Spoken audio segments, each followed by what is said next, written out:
welcome to Brian's Got Game. I'm Brian, and today I've got a game called Professor Evil in the Citadel of Time.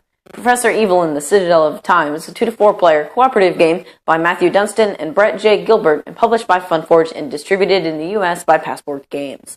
In this game, Professor Evil has been using a time machine to steal artifacts from the past as well as the future. It is up to the players to work together to get them back. Professor Evil keeps these precious items in various rooms throughout his mansion, but it's not that easy. There are traps in every room that you must deactivate, and the professor has locks, cameras, lasers, and even saws to keep people out. After each turn, the professor gets a turn and can potentially undo everything the team has been doing. You must work fast because time is running out. So, let's check it out, and I'll show you how to confiscate treasures, how to use a character's special power, and how to reset history in Professor Evil in the Citadel of Time. To set up, place the mansion board in the center of the table, and then place the Professor Evil in the laboratory, or the lab, as you might want to call it. Then take each one of these little locked doorway tokens and put them on the doorways.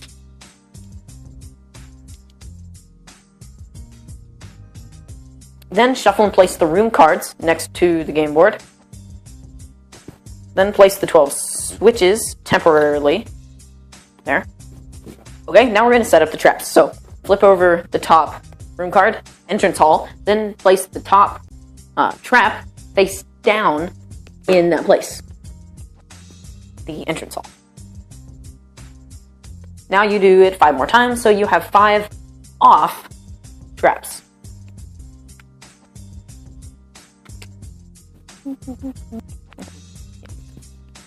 Okay, now I've placed 6 off traps. Now we do the same thing, only we put on traps.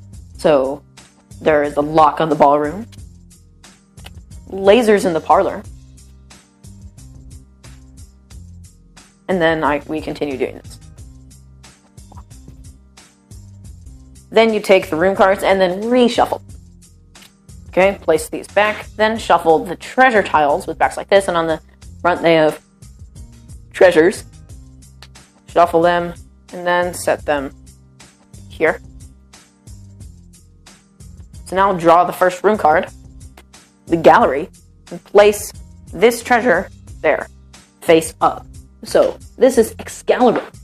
So Excalibur, we're assigning it the color red, and it gets 45 minutes to find it. So also, I forgot to explain, you place the Professor Time token at 12 to begin with. Then you take, so 45 minutes. So we get to put this here. Then we do it again. Workshop. There is the bust of Nefertiti. So we're assigning this green. And you also get 45 minutes. And then finally, in the entrance hall, the Maya Ruby. And for this one, it's slightly harder to do. So it's blue, and you get 50 minutes to complete this. Okay, then each player picks a character. So let's play a 4-player game, and we're going to use Leroy Johnson, Edward Wire, Nathan Godspeed, and Destiny Bradshaw. So each player gets one of these. So on the back, so each character has this little symbol and has something to do with their power or their name. So up top, there's a power. So once this reaches one of these turnover spots, you can turn over your power. So on the top, in white words, it has powers that you can always use as long as this is face up. The dark background with blue letters. This is, you can turn this back over and use it once. So the bottom is extremely powerful, but you forfeit your right to use your power for the time being. No players begin with their powers. So then you give each player their player cards. So Leroy Johnson's cards, Edward Wire, Nathan Godspeed, and Destiny Bradshaw. So on the cards, has your character on the front. Then on the back, it has these extra actions you can take on your turn. So the professor cannot flip switches on this turn, and it always has something to do with your power or character. So each player has something different. So then you take your characters and place them outside the building. On your turn, you can begin moving them into the mansion. Now, you can move them in anywhere where there is windows, but not the entrance hall, because you don't want to walk in through his front door. So I found something out that's really cool. You can go in anywhere where this solid black border is. So it's like a 1/4 inch, and it goes all the way around. So right here, there's this little section where you can get in because it's not solid black. You can't get in through the greenhouse. In the gallery, there's a window there, and in the library, there's a window there, and you can get in through the ballroom, library, or gallery. Then you take the 3 evil dice and set them aside. You are now ready to begin. So randomly decide a player to go first. My player will go first, Leroy Johnson, and to begin your turn, you draw 2 cards, and then you can do your turn. So on your turn, you get 3 actions plus 1 of your cards. So I can play my card. So I can do these in any order. I could take 2 actions and then play a card, do my last action, do my card first, or any other combination you can think of. So my cards are flip a switch on anywhere in the castle to unlock 2 doors anywhere in the castle. That's pretty cool. Flip a switch off in a room with the treasure.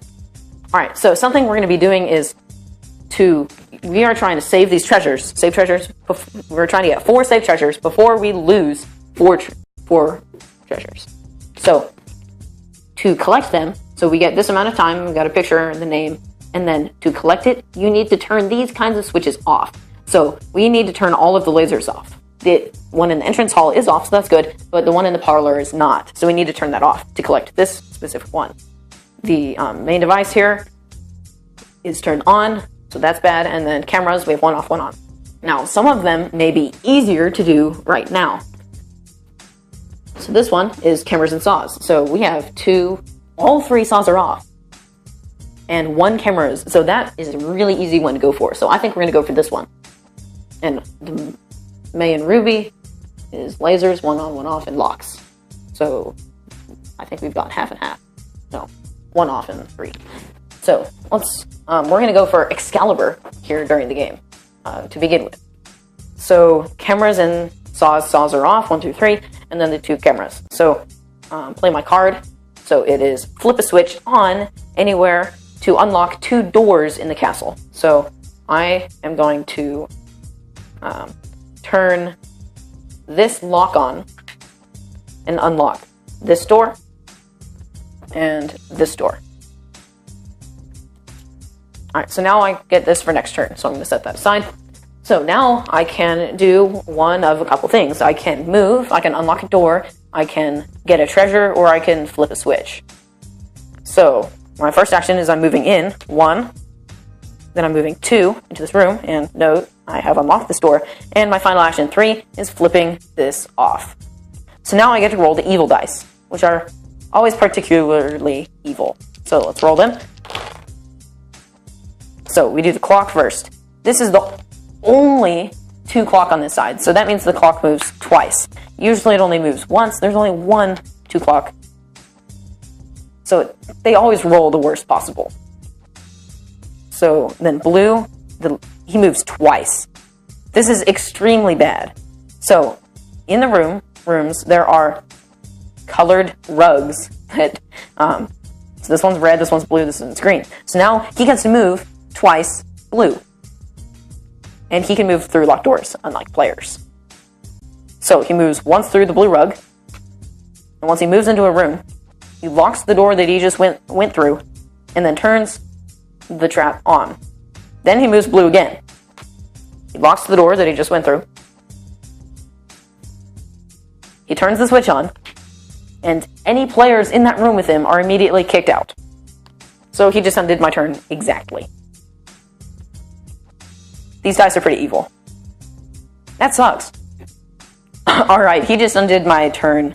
I'm going to say he didn't do that for explanation purposes. Now, I will make it at least some bad. He's moving once blue. So he went through there, turns this on.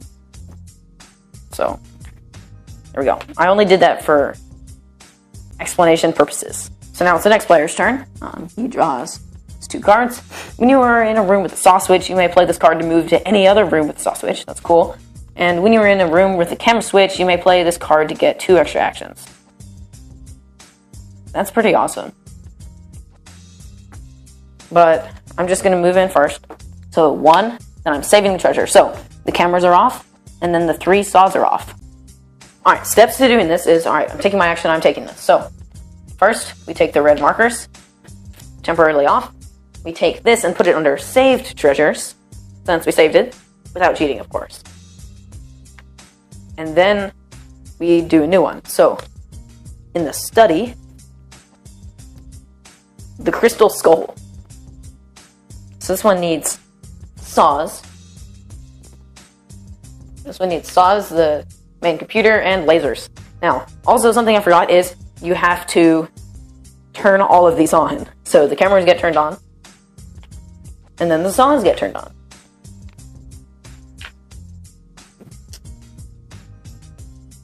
And now we get 50 minutes from the timer. So 5, 10, 15, 20, 25, 30, 35, 40, 45, 50. And his final action will be to unlock this door.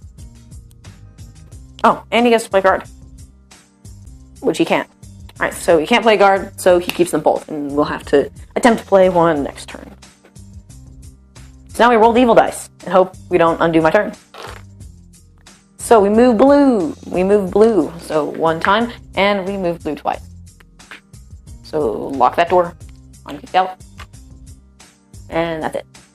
So now we get to flip over a power. So we're going to flip over my power because it's pretty awesome. I can always be in the room with the professor, so I won't get kicked out next time. So play continues, you taking your turns, saving treasures, rolling the evil dice, and using your cards. So using your turns now. However, once he reaches one, he gets to keep it. So the blue treasure is over here. We lose this treasure. He gets to keep it. So play continues, winning and losing treasures, taking your turns, rolling the evil dice, until either you save 4 treasures, or more commonly, you lose 4 treasures. That's how to play Professor Evil in the Citadel of Time. Okay, got my dad here from Parents' Opinions. So Dad, what do you think of Professor Evil in the Citadel of Time? I love this game. It's a great family game. It's a co-op, so everybody can be involved, and it is very hard, but not like never want to play again hard. It's just the right amount of challenge that you want to just set it back up and try to do it again.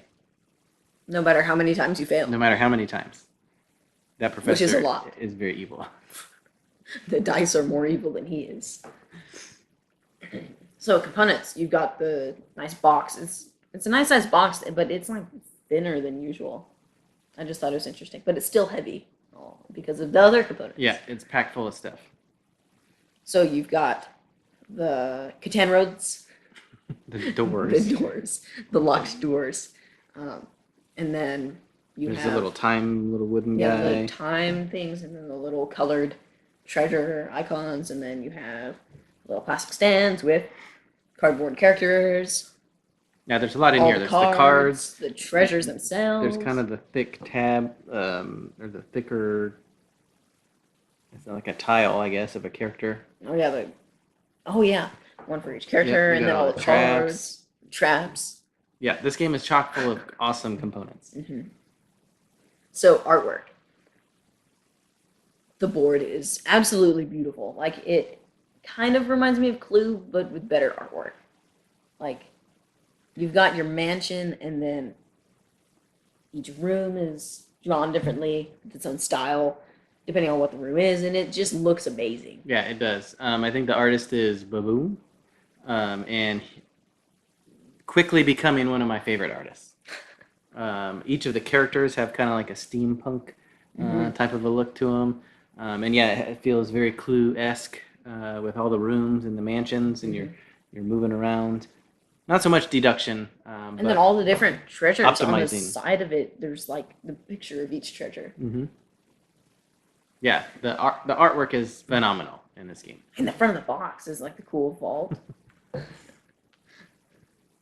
So strategy. This game is extremely hard. We've lost every time we've played it. We have yet to win. Yeah, 3-player, 4-player. haven't done 2. We haven't done 2-player. We'll Not have to yet. do that.